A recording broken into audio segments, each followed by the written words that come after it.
राधे राधे भैया। राधे राधे भाई। कैसे हैं भैया? अच्छे हैं। भैया बहुत दिनों से कमेंट्स आ रही हैं, बहुत सारे लोगों को कमेंट्स ये आती है कि आप जो शॉर्टकट बताते हैं वो बहुत ही अच्छे हैं, क्या और यूनिक शॉर्टकट क्या मिल सकते हैं जी एम एस वर्ड में? आइए, मैं एम एस वर्ड में आपको कुछ और उपयोगी शॉर्टकट बताता हूँ। आइए मैं आपको दिखाता हूँ। हम सबसे पहले एक वर्ड पेज खोल लेते हैं। जैसे कि मैंने एक कोई वर्ड पेज खोल रखा है। अब मैं आपको एम एस वर्ड की कुछ नई ट्रिक्स बताता हूँ कि सबसे पहले जैसे कि हमें ये आपका वर्ड पेज खुला हुआ है, अगर हम इसमें कंट्रोल एन करेंगे तो एक देखा आपने कि नया विंडो एक खुल गया है। तो कंट्रोल एन आपको नया विंडो खोलने के लिए यूज होता है। इसी प्रकार आप देखेंगे कि अगर हमें आपको कंट्रोल ओ दबाना है तो देखते हैं कि ओ खोलने पर मौजूदा जो दस्तावेज है वही खुल जाता है। ठीक है। इसी प्रकार से अगर हम जो भी हमारा डाटा है उसे कंट्रोल एस करते हैं तो हमारा डाटा सेव हो जाता है। जैसा कि आप देख रहे हैं, सेव के लिए ऑप्शन आ जाता है।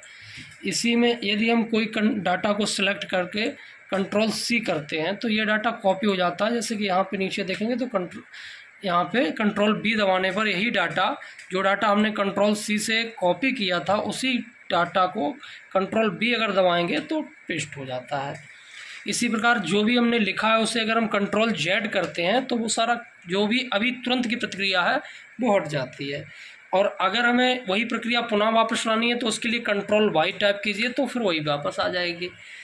इसके साथ साथ आप वर्तमान दस्तावेज जो भी हम लोग खोले हैं उसमें कुछ अगर आपको खोजना है तो हम कंट्रोल ऐप करेंगे फाइंड। जैसे कि मुझे इसमें ख़राब खोजना है कि ख़राब कहाँ कहाँ लिखा हुआ है, तो हमने ऐसे यहाँ पे कर दिया। फाइंड जैसे ही करेंगे तो हमें पता चल जाएगा कि हमारा जो शब्द है ख़राब वो कितनी जगह। जैसे कि हम कंट्रोल ऐप करते हैं, ऐप के बाद में जैसे हमने कि लिखा है निवेदन, निवेदन हमें सर्च करना है तो कंट्रोल ऐप करेंगे तो आ गया हमारा कि निवेदन एक जगह हमारा लिखा हुआ है, इसके अलावा कहीं भी नहीं लिखा है।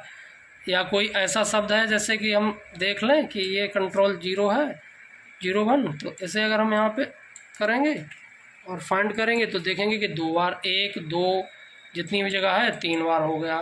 तो इससे कंट्रोल ऐप से आपका फाइंड हो जाता है। अगर हमें जो भी लिखा है या जो भी आपका डाटा है उसे सारा डाटा एक साथ अगर सिलेक्ट करना हो तो उसके कंट्रोल ए दबाएंगे। कंट्रोल ए दबाने पर आपका सारा डाटा सिलेक्ट हो जाएगा। उसी प्रकार से यदि आपको कोई भी सिलेक्टेड डाटा को बोल्ड करना है तो कंट्रोल बी टाइप करेंगे तो देखेंगे आप कि वो डाटा बोल्ड हो जाएगा, यानी कि थोड़ा मोटा हो जाएगा, ब्लैक। इसी प्रकार जैसे सिलेक्ट डाटा को आप कंट्रोल आई दबाएंगे तो देखेंगे कि एलिगेशन मोड में आ गया, थोड़ा तिरछा हो गया है।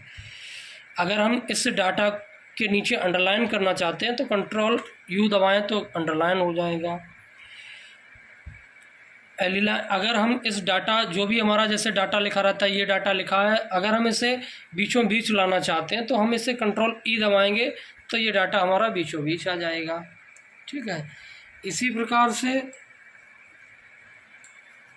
अगर हमारा डाटा इस टाइप का है और हम इस डाटा को हम जस्टिफाई करना चाहते हैं तो कंट्रोल जे दबाएंगे। अगर हम इस डाटा जैसे हमारा ये डाटा लिखा हुआ है, अगर हम इसे जस्टिफाई करना है तो कंट्रोल जे दबाने पर ये डाटा आप देखेंगे जस्टिफाई हो जाएगा। अगर कोई आपको डाटा जो भी आपने डाटा लिखा हुआ है उस डाटा में आप बदलाव चाहते हैं, कोई एक शब्द का बदलाव चाहते हैं तो फिर कंट्रोल एच टाइप कीजिए तो आपका फाइंड एंड रिप्लेस का ऑप्शन आ जाएगा। जैसे कि आप कोई एक शब्द ले लीजिए, जैसे मान लो आपने एक शब्द मैं आपको दिखाई देता हूँ, जैसे सीढ़ी लिखा हुआ है, इस सीढ़ी को मैंने यहाँ ले लिया। अब हमें सीढ़ी की जगह कुछ और लिखना है, जैसे कि हमें लिखना है मान लो कलम लिख देना है, तो हम रिप्लेस ऑल करेंगे तो देखेंगे कि सीढ़ी जहाँ भी हमने लिखा था वहाँ पे कलम लिख के आ गया है। तो ये रिप्लेस के लिए आपका होता है कंट्रोल एच।